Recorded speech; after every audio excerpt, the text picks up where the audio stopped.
In 1948, a man stood in a small room and declared a country into existence. Outside, people celebrated.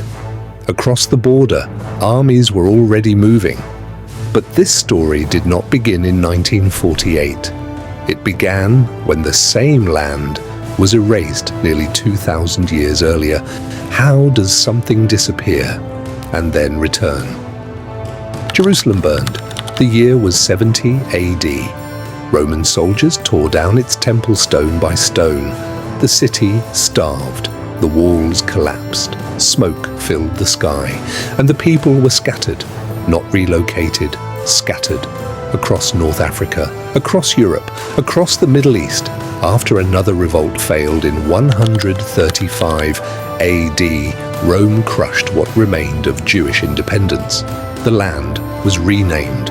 For nearly 2,000 years, there would be no Jewish state. Empires ruled instead. Byzantines, caliphates, Crusaders, Ottomans. Each believed they were permanent. None were.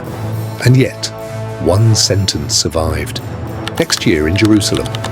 Memory outlived empire, but memory alone does not rebuild a country. Jerusalem was never just another city. It was sacred to Jews, to Christians, to Muslims. When land becomes holy, it becomes harder to divide, harder to surrender, harder to compromise. Empires did not fight here, only for territory. They fought for meaning, and meaning is stronger than borders. In the late 1800s, a political movement formed in Europe, Zionism. Its goal was direct return. Small groups began arriving. They drained swamps, built farms, founded towns, but the land was not empty. Arab communities had lived there for generations. Two national movements were now growing in the same space, and neither believed they were temporary. Then the world broke again. The Holocaust. 6 million Jews murdered in Europe.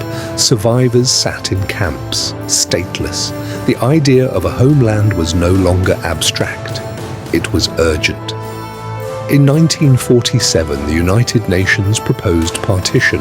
2 states, 1 land. Jewish leaders accepted, Arab leaders rejected. Violence began before the British even left.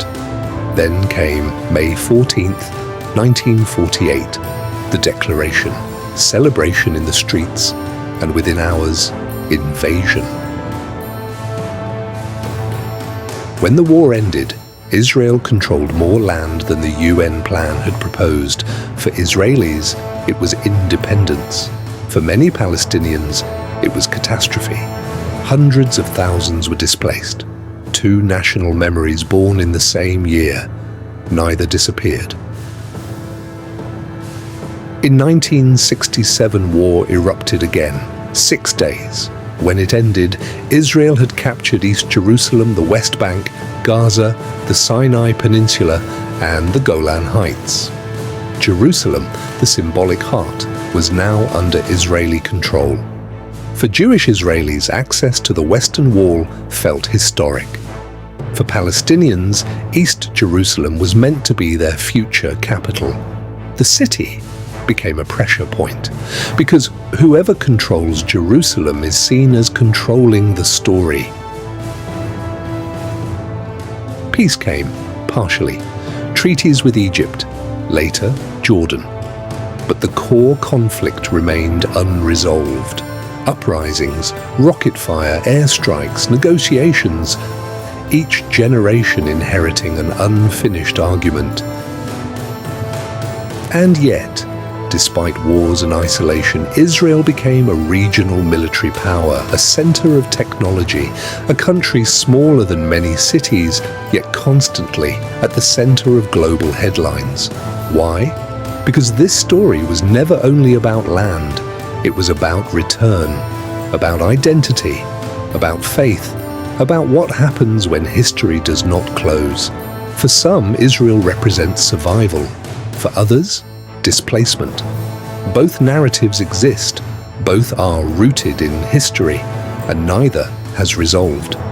That is why this land never feels settled.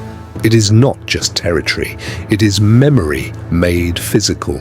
And when memory becomes land, compromise becomes harder. The declaration in 1948 was not the end. It was the reopening of something unfinished. Because here, history is not past, it is present.